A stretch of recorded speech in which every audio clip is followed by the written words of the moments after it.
Hi, welcome to the MHS Wood Shop. Today we're going to walk through the table saw.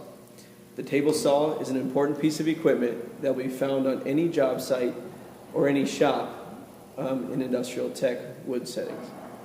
So the table saw is a critical piece of equipment that we use for cutting boards down to length and down to width. It has two basic operations, one called a rip cut and one called a cross cut. Now the table saw has a bad reputation for being a dangerous piece of equipment, but if used correctly and safely, it's an easy operation that is really efficient at getting the job done. It's made up of a few basic parts. We have a table, we have what's called a rip fence, we have a miter gauge, we have two adjustments, one on the front of the saw for raising and lowering the blade, one on the side of the saw for setting an angle left and right, and we have our start button and our emergency stop. Now the saw works by a motor driving a circular saw blade in a direction that comes at us, which is where the safety part comes into play.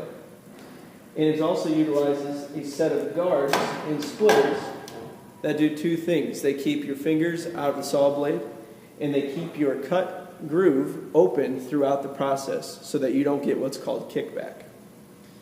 Now when we want to operate the saw, we need a few tools to do this safely. I always use a tri-square so that I can ensure that my blade is set perpendicular to the table so I get a clean cut. I use something called a push pad so I can hold on to the surface of the board and push it through the blade, keeping my fingers safely out of the way. And something called a push stick. The push stick extends my arm, and it keeps my hands and my arm free of the blade throughout the process so I can push it all the way across the table.